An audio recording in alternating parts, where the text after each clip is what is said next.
Welcome to my vlog. I'm your teacher vlogger, Teacher Bing, Arlina Bing, Basilio Winton. This time, I would like to feature the amazing one of the beauty spot of Davao. Yes, it's Magsaysay Park. Yeah. Here in the seaside, just cozy, comfy, really, and it's already 1 o'clock in the afternoon, but I'm enjoying the scenery. Cozy, comfy, very cold place with this just near the seaside. Of course, seaside. It's an amazing place to relax. Family, friends, or you are all alone. Okay, so this is a perfect spot to rejuvenate. Come now and join me here in Magsaysay Park. Also, this park is also good for those learners who are having their performance output to practice, like the dance, like that one. Really amazing Davao. So I will be sharing to you more episodes of the Magsaysay Park for this afternoon. Join me as I tour you around. Let's go!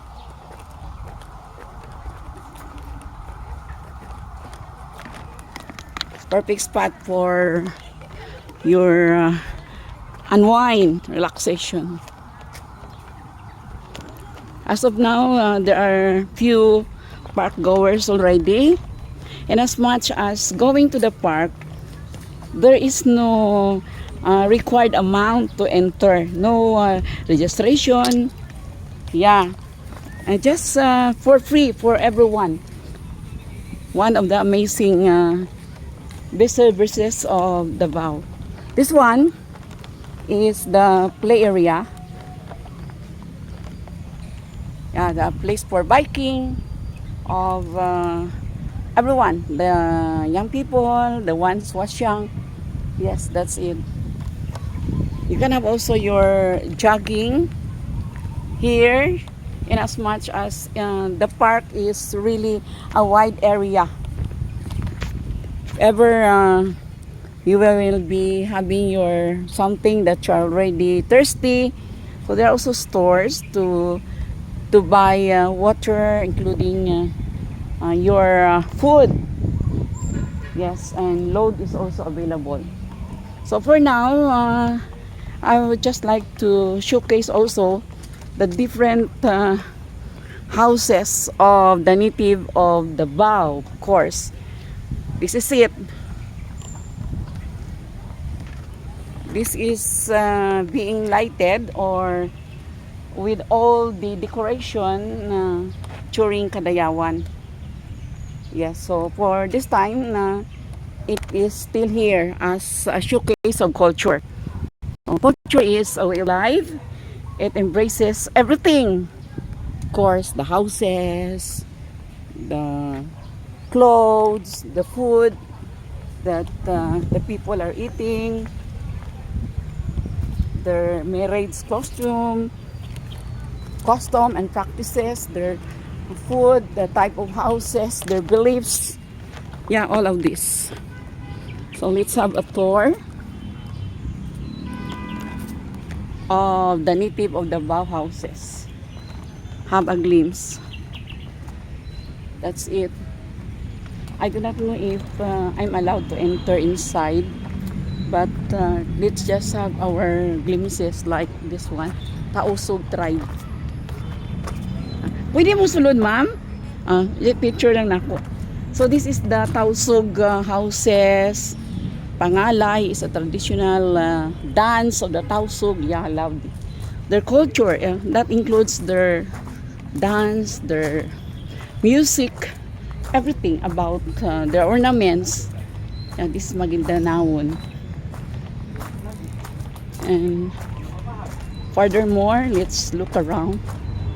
Kay Bangsa, kay Iranon. So these are example of their culture, their bags. Ma'am, okay lang? Ayan. So they have the bags and other ornaments showcasing the culture. What tribe is this, ma'am? Iranon tribe. Iranon tribe, okay. So very nice bag. I love that one. So let's go around. Thank you, ma'am. Let's go over there. That's the Iran. Look at their houses. Wow, so amazing.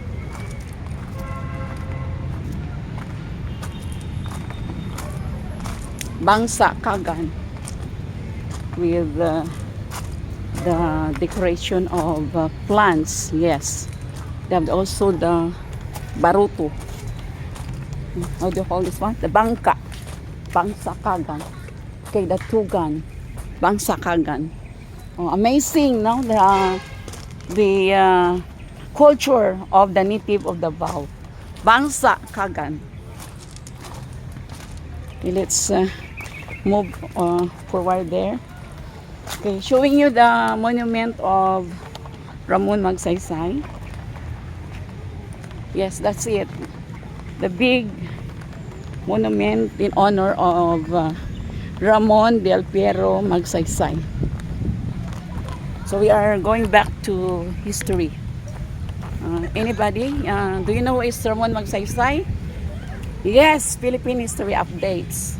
As a world history teacher. Ramon Magsaysay, the middle name is Del Piero. 7th President of the Philippines. Yes, and you know what? He was by profession a mechanic. But it was not a hindrance that he was known as the man of the masses. Man of the masses, the champion of the masses. Ramon Del Piero Magsaysay Sr. Yeah, senior for correction. Meaning, Ramon Magsaysay is having a son, junior. So, the 7th president of the Philippines. Have a glimpse of very tall-built monument here in Davao City. Welcome to Magsaysay Park. A very cozy, comfy place for rejuvenation. There are many chairs, benches that is being provided here in every corner. If ever you're already tired of walking, jogging, or biking, whatever you are doing here, you are free to have your revitalizing. Just take your seat on one of their provided benches. So Ramon Magsaysay is really the idol of the masses. Unfortunately, when Ramon Magsaysay was riding a plane, Cebu, there was a plane crash. And according to historians, you know that Ramon Magsaysay was well loved of the people. They were able to send bukag or mangoes.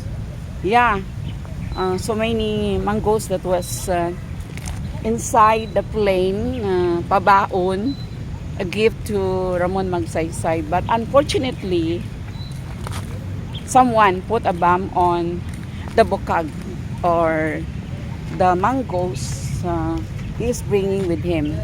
So, the plane in the middle of the flight exploded.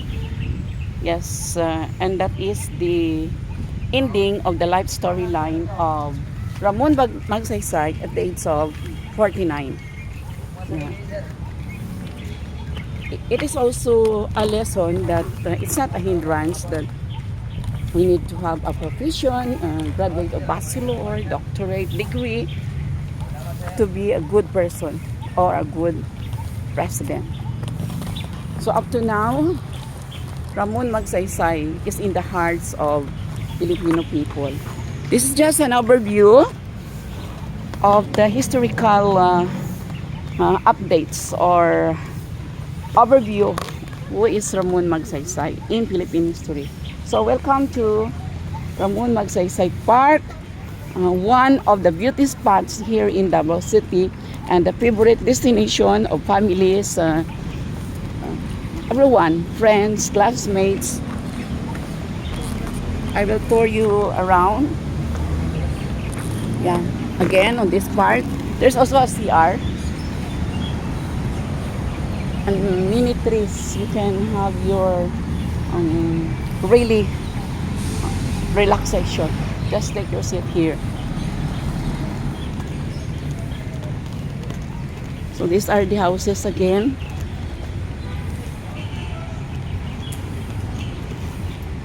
So you can have your rejuvenation. Yeah. Your card. Just choose one of these and have your really positive thoughts while going around.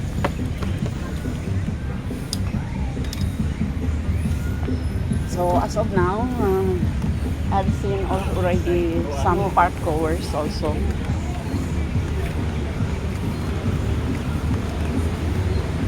So amazing life is here in Davao City. Let's get inside.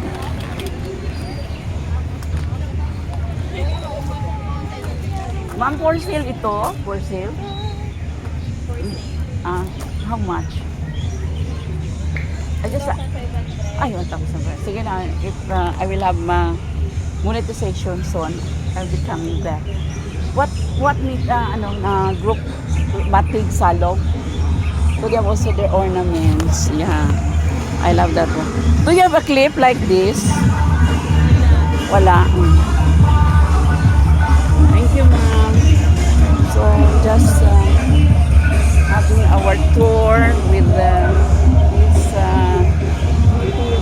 of the Davao, Matig Salog tribe. Yeah, their bags. That's it. They have also their plants. Ubo Manuyo. So this is Ubo Manuyo. Wow, what a beautiful place, beautiful house. I love this. If only we can go back to the past. For sale, ma'am, the ornaments. Yes po. Do you have like this? No, ma'am. Clip. That one. Clip, that one lang, ma'am. You don't have clip. Yes. This one na lang, ma'am. Oh, you buy this one, ma'am.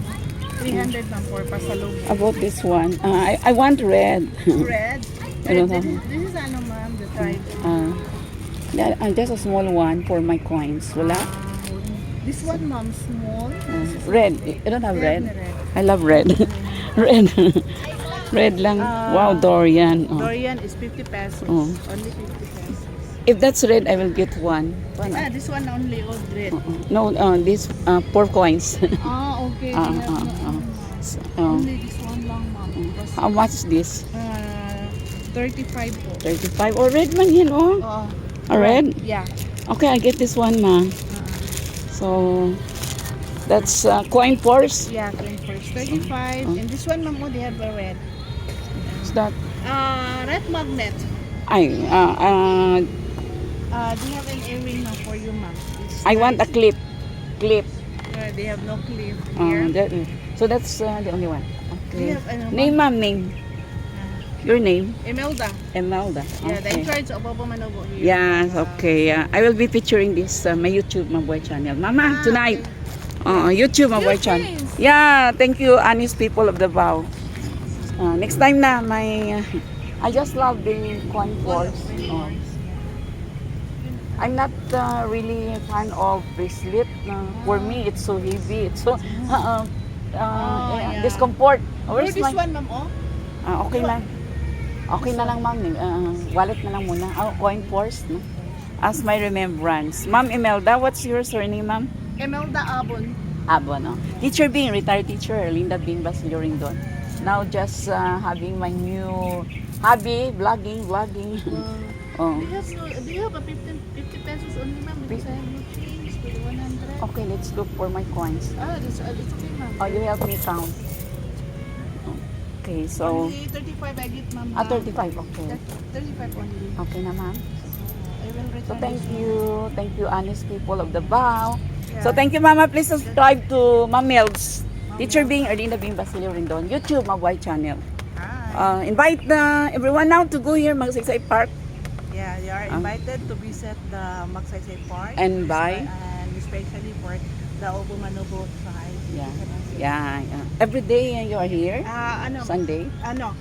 Wednesday to Sunday. We have Sunday. the 2 days Wednesday. in the office of Manobot Tribe. Ah, that's it. Yeah, Oh. together with the DM, Deputy Mayor. Yes. So yeah. Yeah, thank you, Nice to Mama. meet you, Ma'am. Oh, God bless Teacher Bing, Ma'am Rendon. Ah. Arlinda Bing, Basilio Rendon. I was here Kadayawan, but so many people. Oo. Maybe you can buy the ma'am accessories. Next time naman. Sige, Ma'am ha. Ma'am Mel's YouTube, Mabuhay Channel. Erlinda Rendon. Tonight. What time? YouTube, Mabuhay Channel. There is the profile. Yeah. Yeah. See me tonight, ha? Yes. Subscribe. Thank you, Ma'am Mel. So, come now. And visit this place. I will picture some more their houses. The Ata. Yeah, I love also the Ata. Yeah, Ata or Ita, their house. Wow. So amazing. Love this one. Okay, their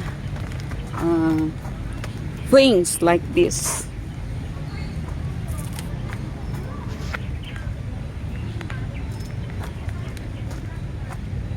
I love Davao. Amazing Davao. Really. So wonderful Davao. And really amazing. Magsaysay Park. Only here in Magsaysay Park.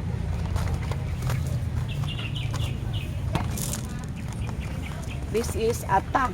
Ata tribe. Okay, Ata tribe. There are other chairs or benches wherein you can take your seat like this, and the payag-payag. Okay. It's very super cool, super cozy on this area. They have also bamboos. Yeah, bamboo plant. Bagubo Kilata. That's the Bagubo Kilata. Their house. This is it.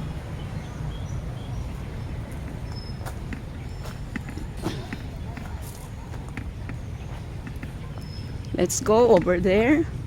So that's a playground. But this time it's not operational.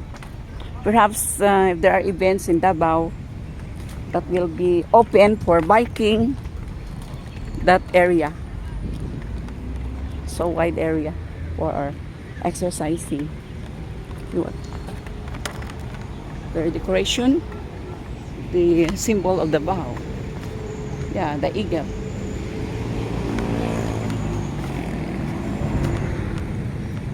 Another one, this one. Wow. Symbol also of this transportation, the train ride. Only here in Magsaysay Park. The red color, I love it. As you can see, there are so many trees around, which contribute to the cozy place. Of course, we have the Dorian. Amazing Dorian of Davao City.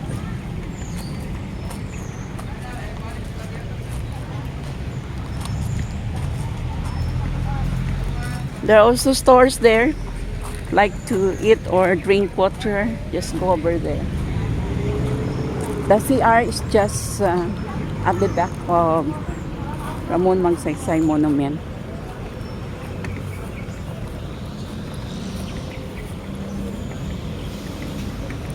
Here, the entrance.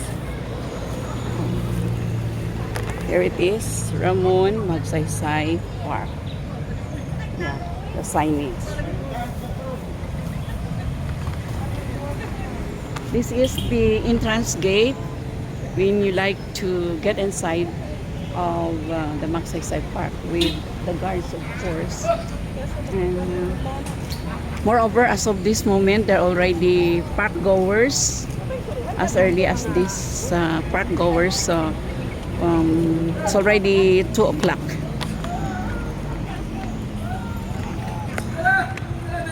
This is my edition a day of really wonderful day in Davao.